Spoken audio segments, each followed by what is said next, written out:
દર્શક મિત્રો, અત્યારે હાલમાં આપણે આ ભેંસ દોવા જઈ રહ્યા છીએ. આજે હું તમને વાત કરવાનો છું કે આપણે ભેંસનું દૂધ ઉત્પાદન તો થાય, દૂધ ઉત્પાદનની સાથે સાથે દૂધના ફેટ કેવી રીતે વધે અને દૂધના ફેટ કેવી રીતે આવે એ બાબતમાં હું તમારી સાથે વાત કરવાનો છું.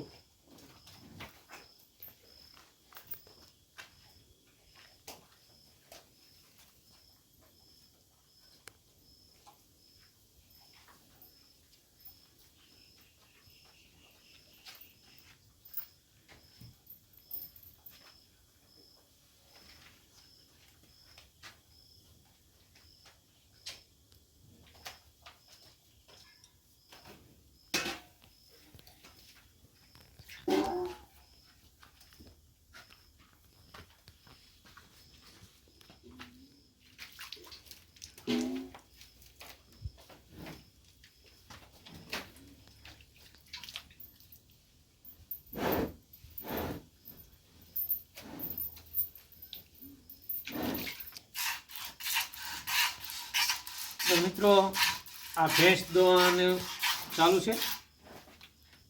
તમને હમણાં થોડી જ વારમાં આપણે ભેંસનું દૂધ તો ઉત્પાદન વધે જ, પણ સાથે સાથે ફેટ કેવી રીતે વધે એ વિશે હું તમારી સાથે વાત કરવાનો છું.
હાલો મિત્રો, હવે ભેંસ દોવાઈ ગઈ છે. હવે ભેંસ દોયા પછી આપણે એને ભેંસને ખાણદાણમાં શું આપીએ અને ખાણદાણથી જે ભેંસને ફેટ વધારો થાય એ હું તમને બતાવવા જઈ રહ્યો. સૌ પ્રથમ તો મિત્રો, ઘઉંનું ભડકું લેવાનું. ઘઉંનું ભડકું લઈ અને જો તમારાથી આ ઘઉંના ભડકાને બાફી અને ભેંસોને ખવડાવી શકો તો ઉત્તમમાં ઉત્તમ. પણ જો તમે એને બાફીને ન ખવડાવો, બાફવામાં સમય ન રહે અને આપણી પાસે 8-10 પશુ હોય અને ભૂલાઈ જતું હોય, અથવા 8-10 પશુનું આપણે કયા વાસણની અંદર એને બાફીએ અને કેટલું પશુને આપીએ તો એ તકલીફ રહેતી હોય, તો મિત્રો આપણે સૌપ્રથમ ઘઉંનું ભડકું લઈ અને રાત્રિના સમયે એને પલાળી દેવાનું. પલાળી અને સવારમાં આ ખાલી ઘઉંનું ભડકું નહીં, ઘઉંના ભડકાની સાથે મિત્રો આ છે મીઠો લીમડો, બરાબર. આ મીઠા લીમડાને ઘઉંનું ભડકું પલાળેલું હોય તો પણ ભલે, અને જો ઘઉંનું ભડકું બાફેલું હોય તો પણ ભલે. આની નાની નાની ડાળીઓ લઈ અને આ ભેંસને જે ખાણ દેવાનું છે એ ખાણની અંદર નાખી દેવાનું. તમે મીઠા લીમડાને 8-10 ડાળી લ્યો, કે તમારી પાસે ઘરની વાડીમાં હોય કે પાસે હોય નજીક તો વધારે લેવાનો. લઈ અને આવી રીતે તગારામાં ઘઉં બાફેલા હોય એની અંદર નાખી દેવાનું.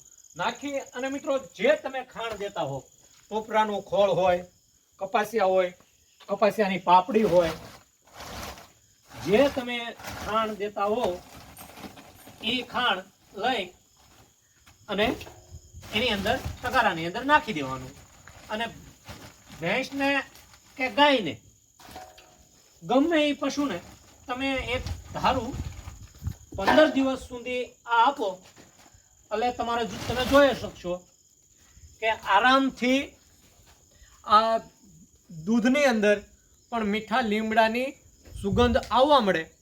ત્યાર પછી તમારે સમજવું કે દરરોજે જે તમારા ફેટ આવતા હતા એનાથી 1 થી 2 ફેટ 3 ફેટ કે વધીને 3.5 ફેટ સુધી આરામથી તમારે આવશે. અને આ ખાણદાણની સાથે સાથે ભેંસને કેલ્શિયમ તરીકે કેલ્શિયમની બોટલો ન પાડી પણ ગોળ હોતે નાખવો અથવા ગોળ સાંજે પલાળી અને સવારે ગોળનું પાણી ભડકા સાથે મિક્સ કરી અને આપો તો પણ તમારી ભેંસના દૂધમાં ઉત્પાદનમાં વધારો આવશે અને સાથે સાથે ફેટ પણ સારા આવશે. કે આ ઘઉંના ભડકાની સાથે સાથે મીઠા લીમડા વાળું ખાણ તમે જોઈ શકો છો. અને ભેંસ આરામથી આપણે મીઠા લીમડા સહિત આ બધું જ ખાણ ખાલી કરી જાય. મારે આ મીઠા લીમડાના કારણે દૂધમાં પણ ફાયદો છે અને ફેટમાં પણ ફાયદો છે. જો મિત્રો, આ મારી ભેંસ આ ભડકું અને મીઠો લીમડો અને ખાણદાણ ખાઈ ગઈ છે. તો તમે એવું ન વિચારતા કે આપણે 1 દિવસ 2 દિવસ મીઠો લીમડો દઈશું તો ભેંસના દૂધમાં ફેટ વધશે. તમે કન્ટિન્યુ એક ધારા 15 દિવસ સુધી ભેંસને કે ગાયને ખાણદાણમાં લીમડો આપો અને પછી જો તમારા ફેટ ન વધે તો મને કહેજો. મિત્રો, અત્યારે હું તમને એ વાત કરવાનો છું કે આપણા પશુપાલક મિત્રોને દૂધ ઉત્પાદન સાથે સાથે ફેટ આવે અને ભાવ વધારે મળે તો આપણી પશુપાલનના વ્યવસાયની અંદર આપણને વળતર મળી રહે.